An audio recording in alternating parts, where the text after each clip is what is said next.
Le 2 avril prochain, il part à moto pour l'Afrique du Sud. On parle de son équipement et de sa préparation avec Raphaël. Le voyage que je vais entreprendre, c'est de traverser l'Afrique à moto, avec une préparation que j'ai réalisée moi-même.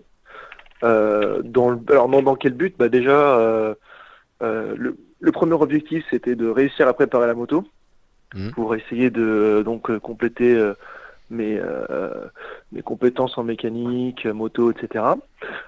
Et ensuite, en fait, me donner un challenge de monter ce projet de A à Z. Est-ce que tu veux nous détailler un peu ton itinéraire? Par où tu vas passer? Alors ouais, du coup, moi mon plan c'était de partir de France, d'aller jusqu'en Grèce, donc en passant par l'Italie, la Slovénie, la Croatie, la Serbie, la Macédoine et l'Albanie. Oui.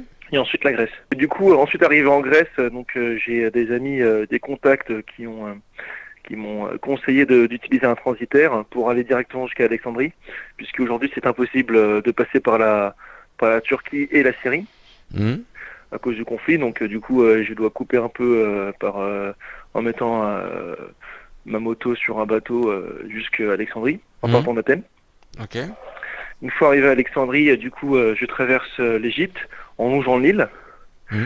Une fois arrivé à la frontière soudanaise, je passe par le Soudan, toujours en longeant le Nil, et j'essaie de remonter le Nil jusqu'au Nil bleu. C'est une région qui est au sud-Soudan. Une fois arrivé là-bas, je vais en Éthiopie, puis Éthiopie, ensuite Kenya, Tanzanie, Zambie, Namibie, Afrique du Sud, et voilà. Et Arrivé en Afrique du Sud, ouais. ouais, tu reviendras comment d'Afrique du Sud? Alors en fait, l'idée, avec un budget un peu extensible, ça aurait été de remonter en passant par l'ouest de l'Afrique, mais j'ai pas assez de budget. Donc pour cette fois-ci, tant pis, je la mettrai sûrement sur un bateau pour la ramener en France. Alors concrètement, comment tu t'es organisé pour quitter ton boulot? Quel est le budget estimé pour une telle aventure et combien de temps ça va durer? Enfin, j'ai terminé mes études en octobre 2018. Je sors en fait d'une école d'ingénieur en alternance où j'ai une spécialité dans le génie automobile.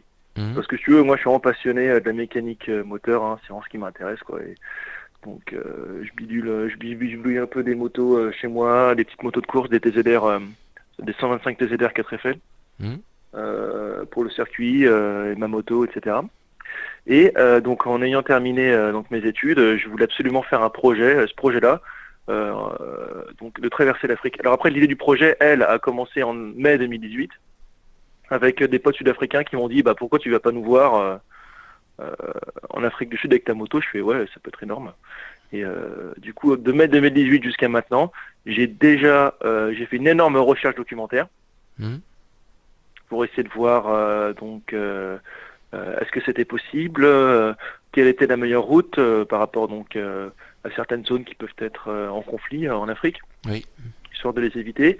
Est-ce que quelqu'un l'a déjà fait? Est-ce qu'on peut les contacter?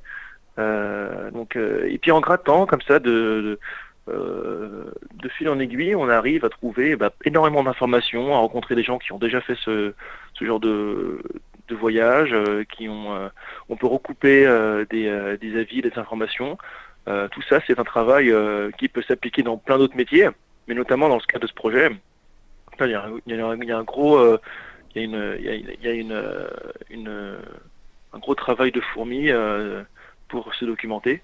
Alors après, en budget, moi j'ai vraiment cassé ma tirelire pour ça. Mhm. Mais j'ai quand même alors j'ai acheté ma moto. Donc j'ai eu un bon plan. J'ai acheté cette moto à un ami de mon père Alors qui quelle m'a moto? vendu. Quelle moto? Parce qu'on la connaît pas encore. Ah ouais, alors c'est une R 1150 GS de 2003 Mhm. qui, que j'ai acheté 2500 €. Ensuite, j'ai ajouté comme modification, j'ai ajouté environ 3000 € de modification dessus. Alors on va en parler après parce 3500 que euros. comme tu es un as de la mécanique, tu as fait quand même beaucoup Ouais. de transformations dessus. Mais alors vas-y, termine sur le budget, vas-y.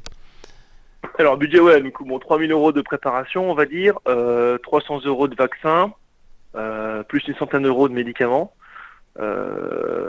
J'ai environ 500 euros d'équipement. En budget détaillé, au total, j'ai mis à peu près 8 000 euros. 8 000 euros. Alors ça, c'est ce que tu as déjà investi, mais ensuite, au quotidien, ce voyage te coûtera une certaine somme. Bon, dans les pays africains, ce sera pas énorme. Comment Bien sûr. tu prévois de bivouaquer? Comment tu vas dormir? Alors moi, j'ai acheté, je me suis bien concentré, enfin j'ai porté une très forte attention dans la qualité des équipements que je vais embarquer, puisque voilà, je compte faire des bivouacs dans la nature et bon parce que bon pour économiser de l'argent. Donc l'idée, ou alors soit dans la nature, soit aussi, je sais que ça se fait beaucoup en demandant simplement à des personnes de pouvoir dormir dans leur jardin sans trop gêner. Ça peut se faire sans problème parfois. Mhm. Donc ça c'est donc le bivouac. Ensuite, bon bah la nourriture, faire mes propres repas, hein. Mhm. Donc au réchaud, etc. Donc du riz, hein, des trucs assez simples. Ensuite, bon, il y a le problème, c'est il y a l'essence. Donc l'essence, ça c'est quelque chose donc qu'il va falloir payer, ça c'est sûr. Mhm. Ça coûte à peu près. Moi, je vais mettre en essence, j'ai une quarantaine d'euros par jour. Ok. Voilà, ça permet de faire 250, 350 km par jour. Donc ce Euh, voyage, selon ta planification, il durera combien de temps? il va durer. Donc je me suis laissé donc entre 1 et 4 mois. Parce que ça peut être extrêmement rapide dû à bon bah voilà au fait qu'il faut que je rentre parce que bon ça se passe plutôt bien ou alors je sais qu'en fait enfin, on peut traverser l'Afrique en à peu près 15 jours. Bon c'est ce que j'ai entendu dire. Ouais. Moi l'idée c'est que bon j'aimerais bien quand même prendre mon temps faire du tourisme, hein, je veux dire bon quand même visiter certaines régions, rouler dans certains déserts, donc je pense que je peux le faire en 3 mois. 3-4 mois, ouais. D'accord. Voilà. Mais après, c'est très aléatoire puisque bon, je peux avoir beaucoup de problèmes, je peux être retenu à des frontières, Oui. ce qui risque d'arriver évidemment, hein. Euh, je risque, bon, peut-être d'avoir des problèmes mécaniques, etc.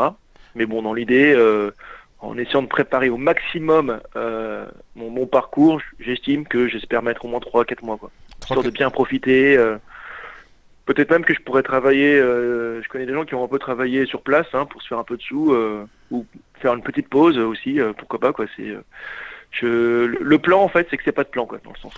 Ah, c'est bien parce que le voyage, c'est une série d'imprévus de toute façon.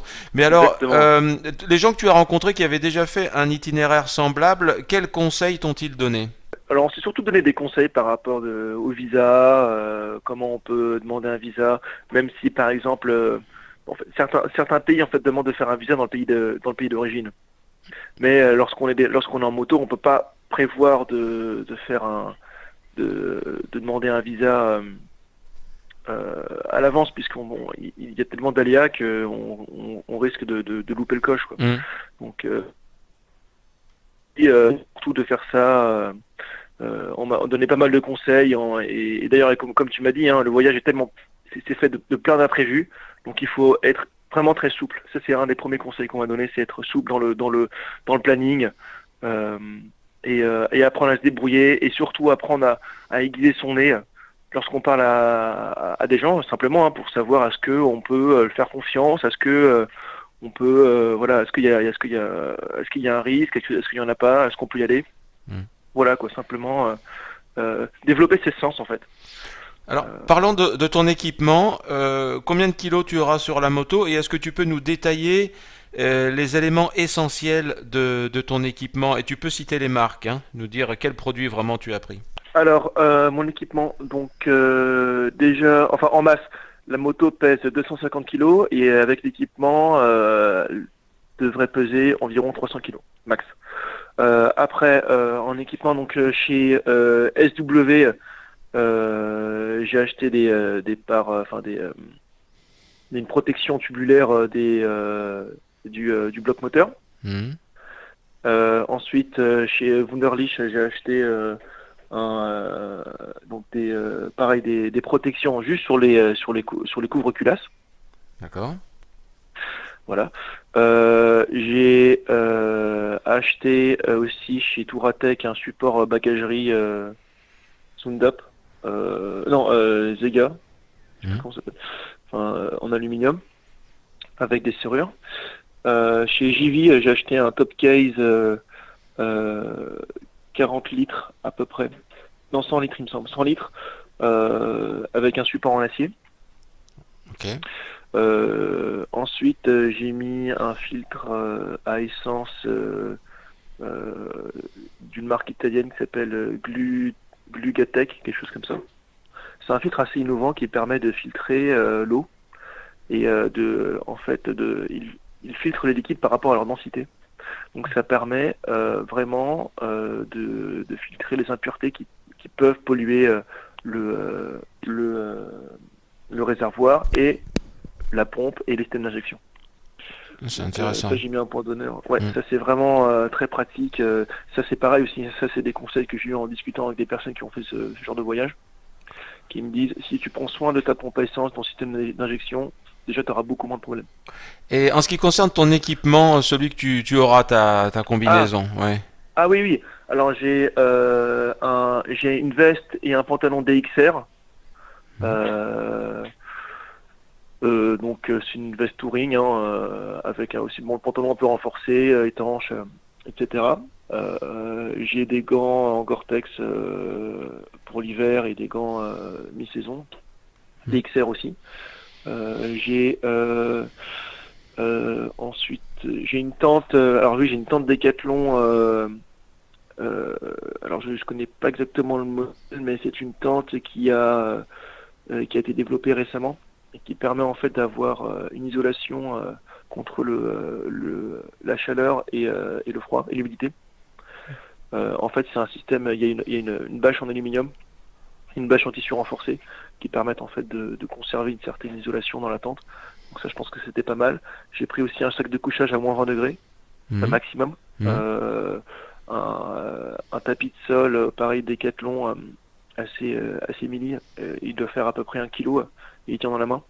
Et déplié, il peut se gonfler facilement et voilà. Donc ça fait une espèce de, pareil, hein, ça fait un support entre le sol et le sac de couchage. Et en fait, du coup, ça permet d'isoler aussi la personne qui dort, donc Bien sûr. moi en l'occurrence. Mhm.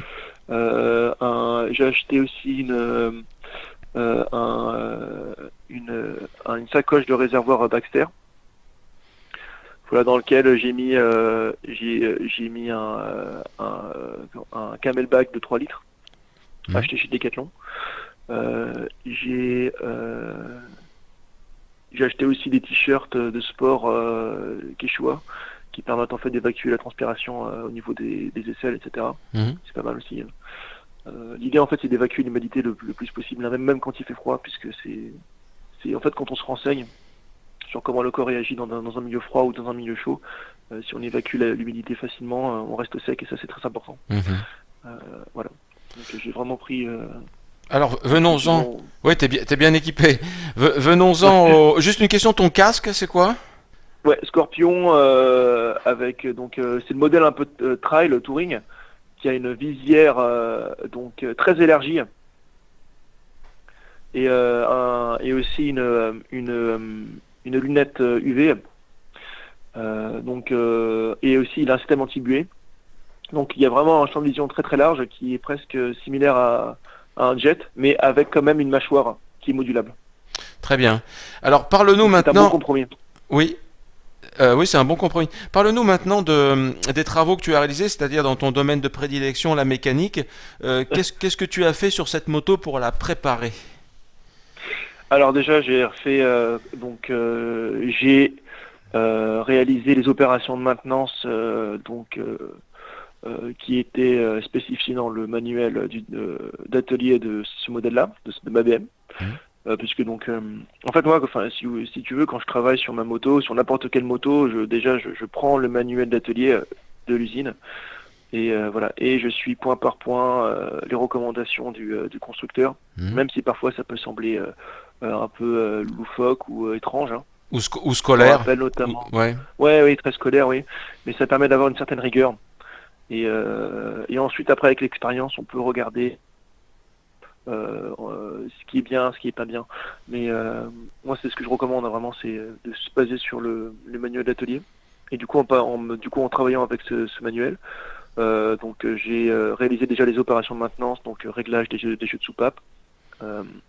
Euh, j'ai changé les joints de couvre-culasse, changé la pompe à essence, changé la boîte à air, changé la crépine d'injection aussi, et j'ai changé les joints des injecteurs, j'ai nettoyé les injecteurs, j'ai changé le régulateur de pression de l'injection.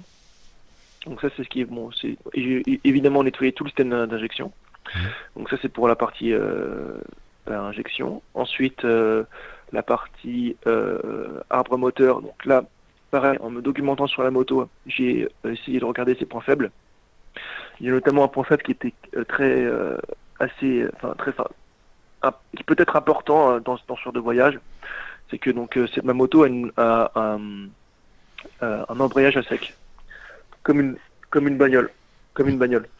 Si tu veux, cet embrayage, s'il y a de l'huile qui sera amenée à se déployer sur l'ensemble de l'embrayage, avec les frottements, et bien en fait ça peut faire ce qu'on appelle une espèce de mayonnaise et ça peut rendre l'embrayage inutilisable. Donc en fait la moto patine tout le temps. Pour éviter ce problème qui peut être très dangereux, il faut changer ce qu'on appelle les joints spi de l'arbre moteur et de la boîte de vitesse. Okay. Alors changer les joints speed de ces arbres de moteur, donc c'est assez compliqué. Il faut avoir le bon outillage, surtout quand c'est la première fois qu'on le fait. Mais donc ça fait aussi un peu partie du challenge. Hein, donc l'idée, j'ai passé vraiment 3 jours dessus. En plus, pour sortir l'embrayage de la BM R1150 GS, il faut pratiquement couper la moto en deux. Il faut retirer la roue arrière, retirer la suspension arrière, le cardan, etc. Lever la selle qui est accrochée au cadre. Donc en fait la moto se retrouve en V une fois qu'elle est coupée en deux et après on peut accéder à l'embrayage. Donc c'est une opération qui est assez compliquée, mais avec de la rigueur et du temps on y arrive. Donc alors du coup dans cet embrayage j'ai mis un embrayage en céramique performance qui garantit à vie. J'ai changé ses joints spi, donc les joints spi de l'arbre moteur et de la boîte de vitesse. J'ai remonté le tout, donc évidemment, hein, lorsqu'on travaille sur ce genre de véhicule, il faut travailler avec une clé dynamométrique et tout serré au couple, nettoyer, dégraisser, voilà. Donc en fait, c'est en faisant ce genre de petites choses, qu'on peut voir déjà s'il y a des anomalies sur la visserie, même en nettoyant sa moto à la brosse à dents, etc. Ça semble un petit peu bizarre, mais c'est quand même important de le faire pour savoir comment la moto dans quel état se trouve le bloc moteur, s'il y a des fissures particulières, etc. Donc, je crois que tu as mis aussi des durites aviation, non? J'ai mis des durites aviation pour le freinage avant. Le freinage arrière, moi je suis un pistard, le freinage arrière en fait il me sert pas souvent, je l'ai laissé comme il était parce qu'il était assez performant pour ça je pense. Il a des durites en caoutchouc, mais je voulais pas je me suis pas trop pressé sur le freinage arrière. J'ai juste contrôlé l'épaisseur des disques. Voilà. Ensuite, qu'est-ce que j'ai changé? Donc les joints speed fourche. Donc pareil. C'était assez. Il faut être aussi rigoureux. J'ai changé. Donc après, j'ai équipé aussi ma moto avec un support GPS, un support de téléphone qui me sert de GPS. Un système que j'ai acheté chez Touratech qui permet ces 2 prises USB que j'ai branchées au point de contact du moteur. J'ai ensuite qu'est-ce que j'ai fait? J'ai changé mes trains de pneus et je les ai mis en chambre à air. Pareil, donc chambre à air aussi que j'ai appris à démonter et à monter chez moi en condition. En fait, l'idée c'est de tester le matériel en condition pour savoir si on est capable de le faire. Bien sûr. Démonter ma roue, changer la chambre à air, etc. J'ai une pompe à vélo avec un manomètre pour faire claquer le pneu.